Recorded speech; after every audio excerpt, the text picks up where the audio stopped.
Сәлем достар, сіздермен бірге қысқаша шолу. Бүгін бізде «Последний король Шотландии» фильмі. Достар, бейне басталмас бұрын арнаға тіркеліп лайк басып кетейікші. Бұл сіздер үшін бірнеше секундтық іс, ал мен үшін 50 000 оқырманға алып баратын жол. Я шотландец. Да, шотландец. Николас дәрігер мамандығы бойынша жоғарғы оқу орнын бітірді. Ата-анасы бұл жаңалыққа қуанып, ұлдарының жақсы дәрігер болатынына сенеді. Алайда Николастың өзіндік жоспары бар. Ол үлкен өмірге аяқ баспас бұрын өзі бұрын-соңды барып көрмеген мемлекетке саяхат жасағысы келеді. Осылайша жігіт глобусты айналдырып, қолы тиген Уганда мемлекетіне саяхат жасаймын деп шешті. Енді ол Уганда мемлекетіне автобуспен келе жатыр. Осы кезде жергілікті қыз Уганда мемлекетінің саяси жағдайын айтып берді. Жаппай халықтың қолдауымен билікке Иди Амин келмекші. Осылайша Николас кішігірім ауылға келді. Ал бұл жерде оны Сара деген дәрігер қыз күтіп алды. Оның Дэвид есімді күйеуі бар. Ол да дәрігер. Біздің басты кейіпкер де олармен бірге жергілікті халыққа көмектесуге кірісіп кетті. Жігіт бұл жердегі медицина жағдайына таң қалды. Себебі жақын жерде олардан басқа дәрігерлер жоқ еді. Николас Сарамен бірге мемлекеттің жаңа президенті Иди Аминнің халыққа жолдауын тыңдауға келді. Халықтың жүрегін жақсы сөздермен баурап алған бұл басшыны жігіт бір көргеннен жақсы адам деп қабылдады. Осыдан кейін біздің жігіт Сараны алып үйге қайтып бара жатқан болатын. Кенеттен оларды жолда әскери адамдар тоқтатып алды.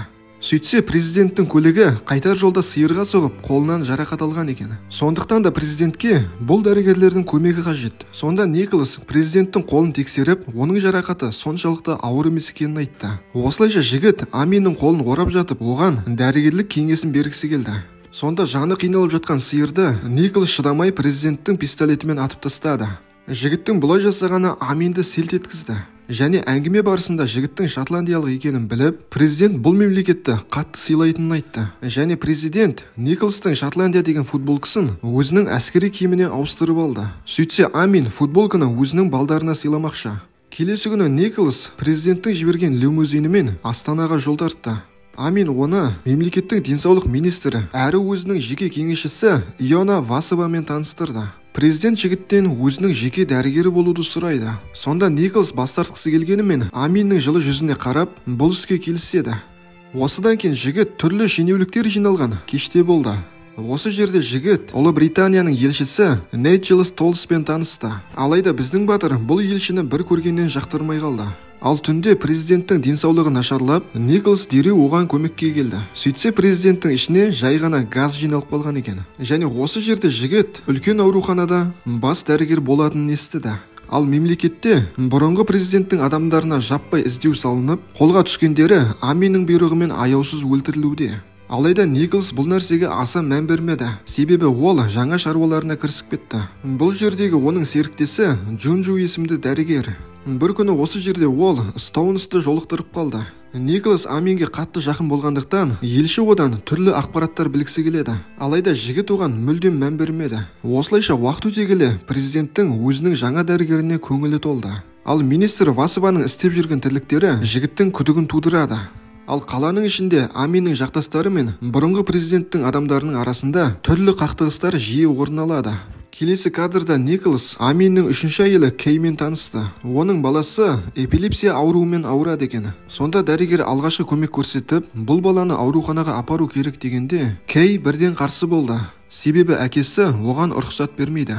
Ал аздаған уақыт өткен соң Николас пен Кейдің арасында сезім пайда бола бастағандай. Ал Амин болса бұл жағдайды әйелінің дәрігерге деген көзқарасынан байқап жүр. Осыдан кейін президент Николасқа жаңа көлік сыйлады. Және жігітке өзін аэропортқа апарып тастауын өтінді. Сонда бұл екеуіне жолда белгісіз біреулер қарумен шабуыл жасады.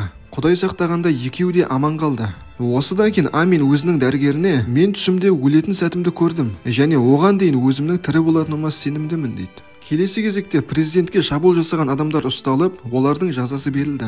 Амин бұлардың артында кім тұрғанын білгісі келеді. Және бұл жағдайға министрінің де қатысы бар деп ойлайды. Николас аман қалғаннан кейін көңілін аулау үшін барға барды. Ол осында Стоунның адамымен кездесіп отқан Басыбаны көріп қалды.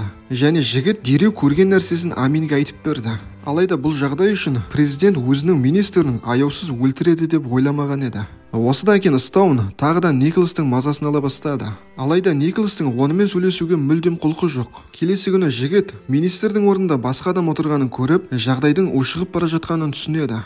Осылайша ол Стоунс пен Амин жайлы ақпарат жинап жүрген журналистпен жолықты. Бірақ та екі ағылшын Николастың берген ақпараттарын мардымсыз деп есептейді.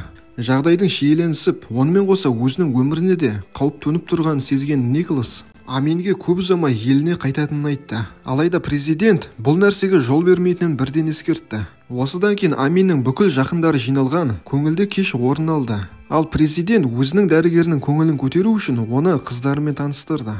Алайда жігітті бұл қыздар қызықтыра қоймады. Ол Кейді тауып алып, екеуі қол ұстасып жағажайға аттанды. Ал келесі күні жігіт үйіне ұрылар түскенін байқады.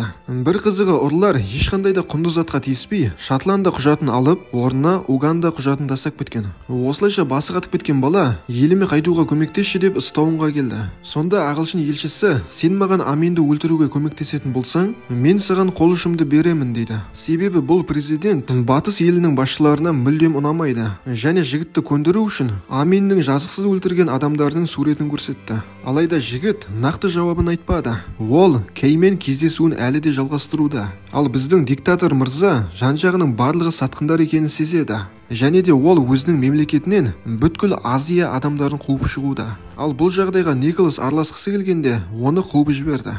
Жағдайды ушықтырған жаңалық: Кейдің Николастан аяғы ауыр болып қалды. Және де әйел дәрігерге "маған аборт жасап бер" дегенде, Николас бұл нәрсеге қолы бармайтынын айтып, Джонджудан көмек сұрады. Алайда әйел олардың жауабын күте алмай, ауылдың емшісіне баланы алдыртып тастаймын деп шешті. Бұл жағдайдан хабары жоқ Николас Аминнің пресс-конференциясына қатысып отыр. Ал бұл жерден шыққаннан кейін жігіт Кейдің үйіне келіп, оны таппады. Және де әйелді іздеп ауруханаға барғанда, президент өзінің әйелін көзіне шөп салған үшін аямай жазалаған екен. Жазалағаны сонша, Кейдің аяқтарын қолының орнына, ал қолдарын аяғының орнына тіктіріп тастаған. Бұл жағдайды көрген Николас ызаға булығып, Аминді өлтіремін деп шешті. Ол президенттің қолына бас аурудың дәрісі деп уды ұстатты. Алайда диктатор оны ішіп үлгермеді. Оның шұғыл шаруасы шығып, аэропортқа қарай шығып кетті. Ал жолда бір нәрседен секем алған президенттің күзетшісі Николастың берген дәрісін тексеру үшін жай бір сарбазға ішкізді. Сонда қатты қорыққан дәрігер уайымдап бұл сарбазға дәріні ішкізбеді.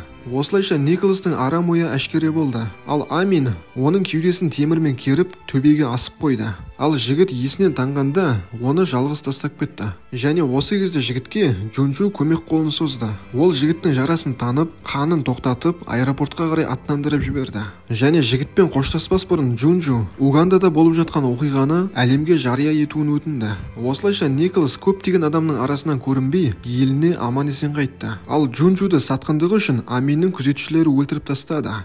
Иди Амин Уганданы 1979 жылға дейін басқарды. Ол биліктен кеткен кезде халықтың қуанышында шек болмады. Өйткені Амин билікте болған кезде 300 мың Уганда азаматы өлтірілген еді. Осыдан кейін Иди Амин өзінің мемлекетінен қашып жүріп 2003 жылы қайтыс болды. Ал ол түсінде қандай өлімді көргенін біз білмейміз. Достар, бейне ұнаған болса, арнаға тіркеліп лайк басып кетейік. Ал келесі видеоларымды бірінші болып көру үшін қоңыраушаны да басып қойыңыз. Және экранға шыққан басқа да бейнелерді қарауға кеңес беремін. Ал әзірге аман сау болыңыздар.